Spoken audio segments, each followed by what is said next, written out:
जैसे मैं कहता हूँ डाउन बट नॉट आउट, ये उस तरीके का मार्केट है।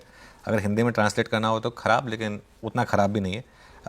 बाज़ार नीचे आया ज़रूर, लेकिन ओपन लो ही था। ऑलमोस्ट 23,870 के करीब का लो था। ऑलमोस्ट वहीं हमने शुरुआत की और उसके बाद से मार्केट एक रेंज में रहा है। करीब 130 पॉइंट की रेंज है। अप साइड में 24,000, डाउन साइड पर वो जो ओपन लो था वो उसी बीच में हम घूमे हैं। लेकिन निचले स्तरों से ठीक ठाक रिकवरी दिखाई हमने।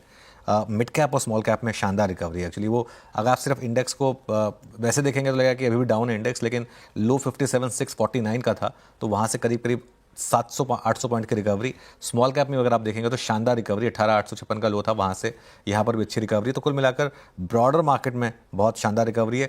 फार्मा ने काफ़ी आउट परफॉर्म किया है और फार्मा लग भी रहा था आज सुबह से कि शायद आउट परफॉर्म करेगा, और अब फार्मा इंडेक्स 1.5% ऊपर। सुबह से फार्मा में एक वन वे मूव, अच्छी खासी तेज़ी। लेकिन दिक्कत क्या बनी? बैंकिंग में बहुत ज़्यादा दिक्कत। इनफैक्ट बैंक निफ्टी इस समय डीलों पर, और कुछ हैवी वेट्स जैसे कि रिलायंस, उनका एक इम्पैक्ट मार्केट के ऊपर आज भी अगर आप देखें तो कंट्रीब्यूशन के हिसाब से रिलायंस का सबसे बड़ा कंट्रीब्यूशन रहा। रणनीति तो एक तो ये रहेगी कि दूर रहें, कुछ करने की ज़रूरत नहीं है। हाँ, अगर आपको डॉक्टर ने बोला ट्रेड करना है तो फिर आप कुछ लेवल्स पर काम करिए। सबसे पहले 23,870 से 23,900। आई थिंक सुबह भी हमने इस लेवल की बात की थी, बॉल पार्क, कि 23,900 पर आपको पहला सपोर्ट मिलेगा। 23,914 वो क्लोजिंग लेवल था जहां से हमने सीरीज़ की शुरुआत की थी, और 23,900 पर ही अभी भी काफ़ी पुट राइटिंग है। इनफैक्ट 23,950 पर भी काफ़ी पुट राइटिंग है। तो अभी भी लोगों को लगता है कि ये लेवल नहीं टूटेगा। अगर टूटा, जिसके चांसेस कम है, अगर टूटा तो 23,800 से 23,850, जहाँ पर आपका 200 डे सिंपल मूविंग एवरेज है, वो फिर आपका मेक और ब्रेक लेवल है। अगर वो टूटा तो फिर नए शॉर्ट्स खुलेंगे यहाँ पर। तो ये एक मेक और ब्रेक लेवल है। अगर आप किसी तरीके से 24,000 के ऊपर बंद हो गए, इसका मतलब होगा कि अगर आप डे हाई पर बंद हो गए तो बुल्स को राहत मिलेगी कि नहीं ठीक है, मार्केट डाउन था लेकिन ये एक वन ऑफ इवेंट था। फेड के उस इवेंट के बाद सब ग्लोबल मार्केट्स कोलैप्स हुई। इस वजह से एक और चीज़ पर नज़र रखनी होगी हमें कि आज एफआईएस क्या कर रहे हैं, आज किस बड़ी डिक्लाइन में एफआईएस का कितना पार्टिसिपेशन है। क्योंकि हम ध्यान रखिए, हम गैप डाउन हुआ है, गैप डाउन के बाद मार्केट नहीं गिरा है, गैप डाउन के बाद मार्केट फ्लैट रहा है। बैंक निफ्टी की जहाँ तक बात है, बैंक निफ्टी 3-4 दिन से थोड़ा ज़्यादा वीक हुआ है श्रेया। और बैंक निफ्टी पर अगर आज आप इंट्राडे देखेंगे तो बैंक निफ्टी में आज क्लियरली दो पैटर्न बने। एक, पहले थोड़ी सी रिकवरी आई, लेकिन उसके बाद उस रिकवरी में वापस सेलिंग भी आई। जो 51,800 तक पहुंच गए थे हम, वहाँ से वापस 51,500 पर आए। तो 51,000 से 51,500 पर बड़ा सपोर्ट है, और अगर 51,000 टूटा तो मुझे लग रहा है कि 50,500 तक का एक रास्ता ओपन होगा यहाँ पर। अपसाइड पर मुझे लग रहा है कि 52,000, 52,500 क्रॉस करना अभी बहुत मुश्किल होगा। जैसा आज भी देखा आपने, 51,800 पर ही रजिस्टेंस आ गई।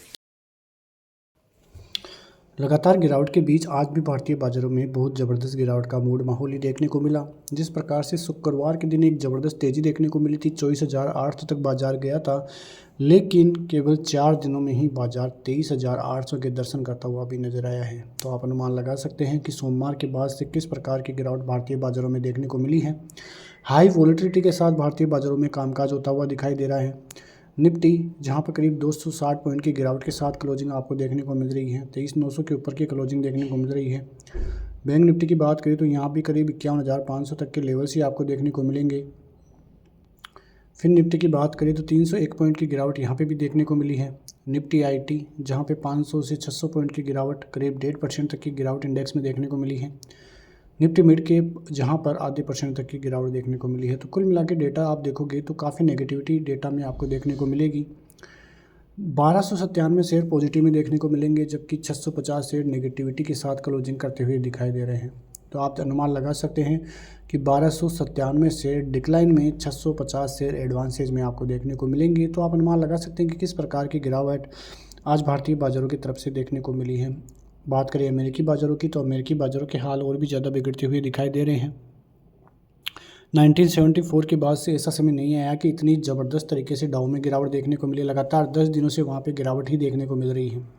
हम लगातार यही बातचीत करते हुए नज़र आ रहे हैं कि अमेरिकी बाज़ारों में बहुत ज़बरदस्त गिरावट का मूड माहौल देखने को मिलेगा आने वाले दिनों में, और वैसा ही कुछ अभी होता हुआ अभी आपको नज़र आ रहा होगा। लेकिन ज़्यादा गिरावट डाउ में होती हुई नज़र आ रही है, वहीं नेस्डेक इससे उलट चलता हुआ नज़र आ रहा है।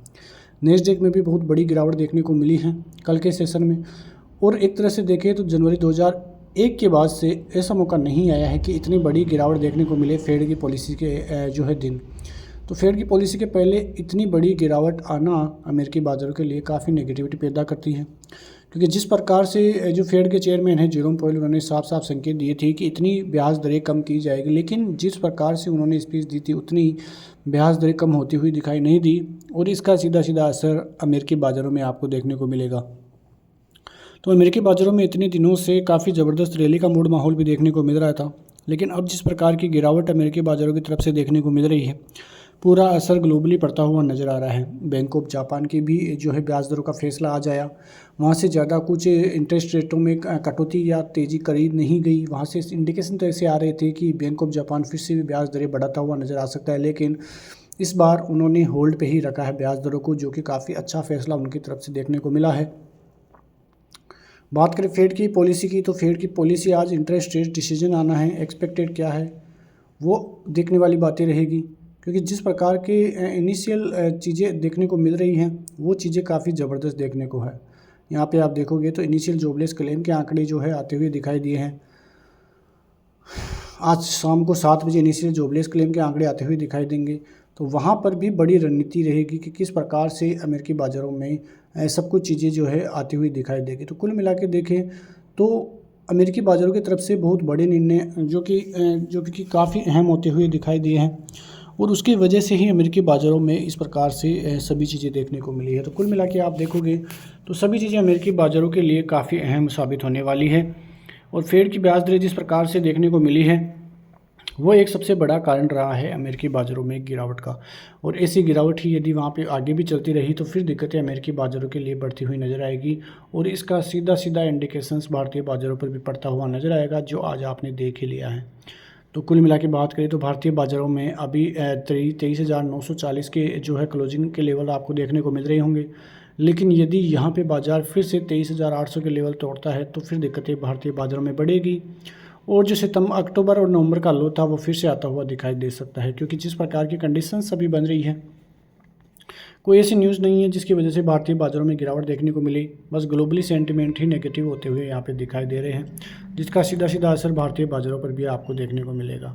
तो कुल मिला के आप देखोगे तो भारतीय बाज़ारों की कंडीशंस काफ़ी बिगड़ती हुई दिखाई दे रही है और यदि ऐसे ही हाल रहे तो जो रिटेलर्स हैं उनके काफ़ी घाटा लगता हुआ भी नज़र आएगा, क्योंकि जिस प्रकार की वॉलेटिलिटी अभी बाज़ार में चल रही है उसका सीधा सीधा इम्पैक्ट भारतीय बाज़ारों को पड़ता हुआ नज़र आ रहा है और यदि ऐसा ही कुछ रहा तो भारतीय बाज़ारों के लिए वो चीज़ काफ़ी नेगेटिव होती हुई दिखाई देगी।